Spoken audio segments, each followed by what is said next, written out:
gente boa do mundo lusófono, brasileiros, portugueses, moçambicanos, até o Timor-Leste, o povo da Guiné, povo de São Tomé e Príncipe, ou seja, de todo mundo lusófono, todo mundo que fala português, as comunidades de imigrantes em todos os lugares do mundo, são todos bem-vindos aqui. Aqui se fala português.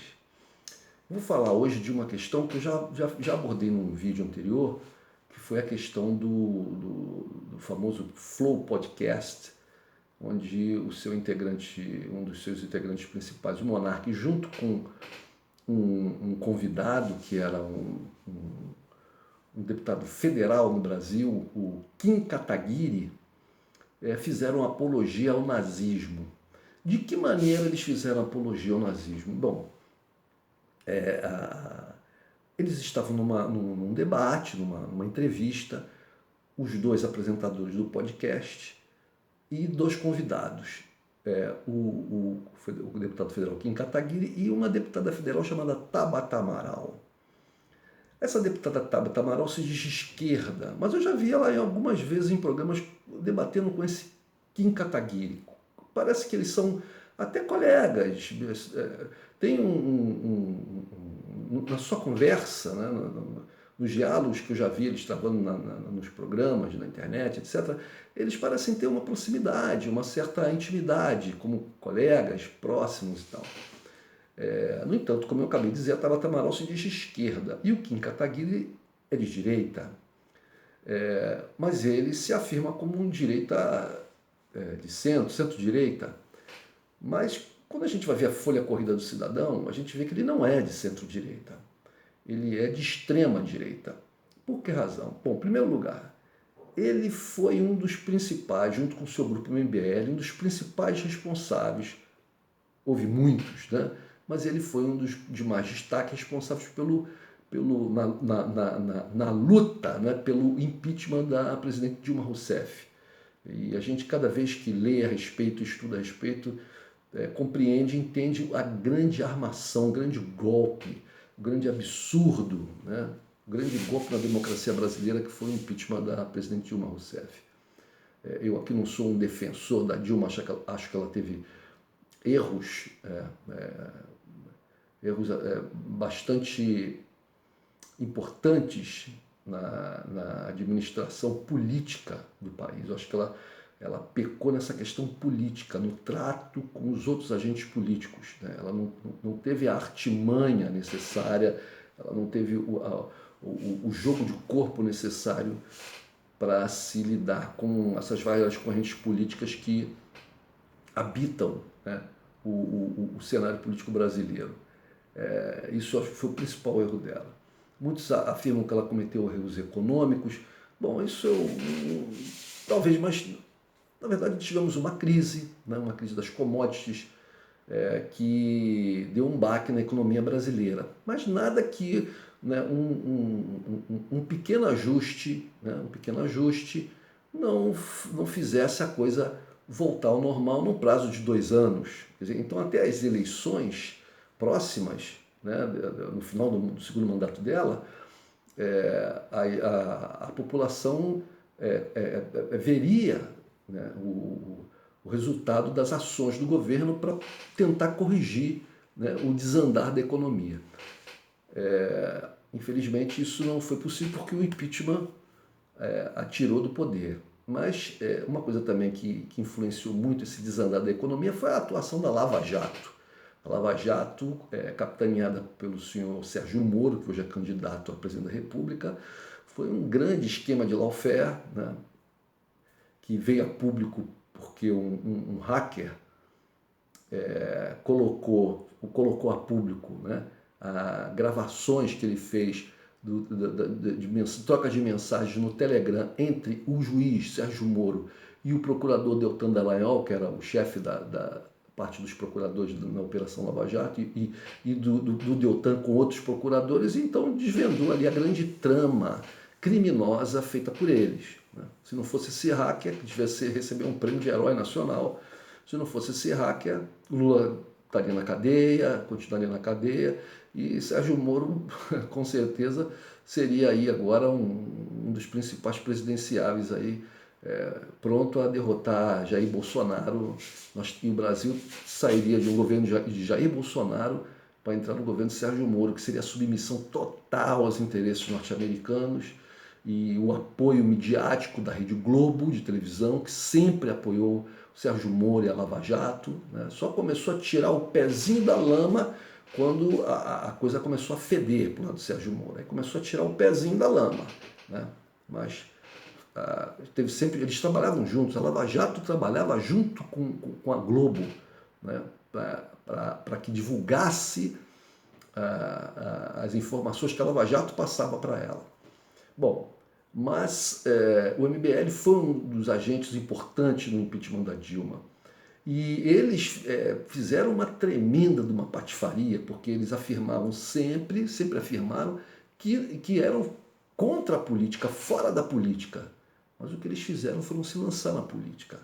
Se lançaram na política e foram eleitos deputados federais no bojo de todo aquele esquemão da Lava Jato e tal, e da demonização da política, principalmente do PT e do presidente Lula e de outras figuras do PT. Pois bem, então essa figura do Kim Kataguiri, ele é uma das pessoas, porque ele é um líder do MBL, uma das pessoas responsáveis pelo estado de coisas que o Brasil vive hoje. Porque se não fosse o impeachment da Dilma, se não fosse a demonização da política e do PT, se não fosse a prisão de Sérgio Moro, não fosse a prisão do presidente Lula, mandada por Sérgio Moro, nós não estaríamos, Jair Bolsonaro não estaria eleito. Jair Bolsonaro não estaria eleito. É bom que as pessoas se lembrem que na eleição de 2018 o Lula estava na frente das pesquisas. E o Lula foi retirado da campanha política porque foi preso por Sérgio Moro. E agora o Sérgio Moro se lança candidato e o MBL, que é o Movimento Brasil Livre, o movimento capitaneado por esse Kim Kataguiri, eles se filiam ao partido do Moro, que o Moro está afiliado, e trabalham para a campanha do Moro. Então, é para a gente ver quem é Kim Kataguiri. Agora, você veja o absurdo que o cidadão fala no podcast, quando é instado pela colega de esquerda, mas que a esquerda sabe que ela não é de esquerda, mas quando instado pela colega, ela saiu bem ali na fita, né? Porque ela está como defensora da racionalidade. No entanto, ela estava lá junto com esse Kim Kataguiri e ela não se indigna quando ele e o Monark fazem defesa do nazismo.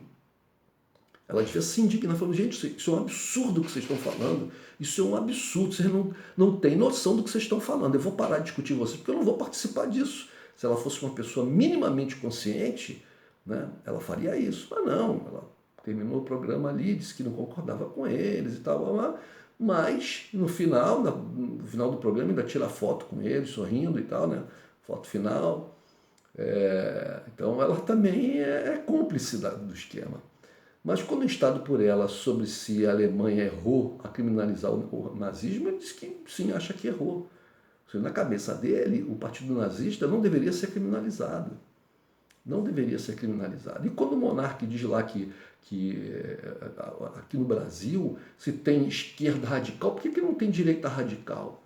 Olha, em primeiro lugar, eu não sei a que esquerda radical ele está se referindo.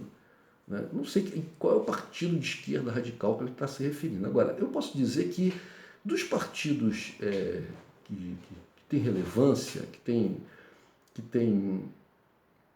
eleitorado, né? Porque há partidos que nem só tem sigla e não conseguem eleger ninguém. Mas dos partidos que têm alguma relevância, que têm eleitorado, a gente pode dizer que tem, de esquerda, a gente pode dizer que tem o PT, o principal deles, um grande partido, né? Você tem o PCB, o PCdoB, você tem o PSOL, né? Você tem... aí você tem alguns partidos que eu não diria muito de esquerda, ali oscilam, né? O Partido Verde, a Rede Sustentabilidade, o próprio PDT, são partidos que estão ali, no meu entender, mais para o centro, né? Mais para o centro, com alguns expoentes de esquerda, sem dúvida, mas a sua maioria mais para o centro, até porque fazem um papel sempre assim contra as lideranças de esquerda, notadamente a liderança do PT, que tem mais visibilidade, que tem mais chances de votos. Volta e meia, algumas pessoas desses partidos se posicionam contra e acabam se aliando ou fazendo acordos com partidos mais à direita, como por exemplo o PSDB, que é um partido de direita, né? Não tem nada de esquerda, é um partido de direita. Né? Mas então, voltando lá ao Kim Kataguiri, você veja, o cara é um deputado federal, né? E ele, parece que ele desconhece a lei, acho que ele não sabe o que é a lei brasileira. Fala a lei brasileira, apologia ao nazismo é crime. No Brasil, o nazismo é algo execrável, é algo que é um crime. Você não tem como você defender, por exemplo, o assassinato, não tem como você defender a pedofilia, né? Não tem como você defender o sequestro de pessoas, não tem como você defender a tortura, não tem como você defender isso, são crimes. Não, vamos colocar em debate aqui a tortura, vamos colocar em debate aqui. O que você acha da tortura? Não, eu acho que a tortura é algo que, dependendo da situação, pode ser. Não, não tem debate para a tortura. A tortura é um crime hediondo. O nazismo é um crime. Não tem o que se debater. É crime. Acabou. Mas parece que essas pessoas não entendem isso. Elas não entendem isso. E essas pessoas, eles têm um alcance muito grande entre os jovens. Flow Podcast, esse MBL, né, são todos muito jovens, são pessoas que têm menos de 30 anos, ou estão liberando os 30, ainda são jovens, né, e têm muita empatia por parte dos jovens. Né. O que a gente faz, o que a gente deve fazer para combater esse tipo de coisa? Em Portugal, por exemplo, em Portugal temos o Chega cresceu, né? O Chega cresceu, está com 6 deputados agora. Muita gente em Portugal diz, não, aqui em Portugal, esses partidos de direita não vai conseguir muito longe, não sei o quê. Eu acho que é subestimar o ovo da serpente. O ovo da serpente chocou no Brasil e está no poder. E os filhotinhos que saíram, porque esse ovo ele gera vários filhotinhos. Né?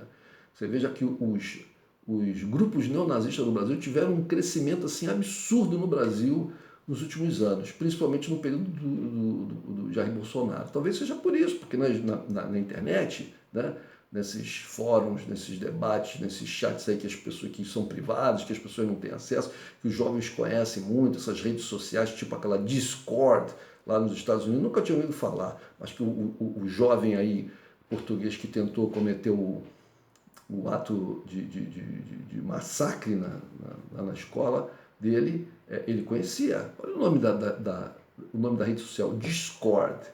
Né? É discórdia em português. A discórdia foi plantada no Brasil. A discórdia foi plantada no Brasil. E essa discórdia eu chamo de ovo da serpente. Esse ovo chocou. E os filhotinhos estão espalhados aqui no Brasil. O ovo da serpente está chocando também aí na Europa. Né? A questão da Ucrânia e tal.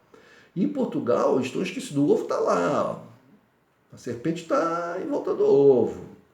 Né? E tem um nome essa serpente. André Ventura e Partido Chega. Os portugueses têm que ficar atentos. Mas aqui no Brasil, Kim Kataguiri, guardem esse nome. Agora ele está choroso, está pedindo desculpa, tal, porque a coisa pegou mal muito, todos os jornais comentando e tal. Ele ficou com a pecha de nazista, de defensor de nazista.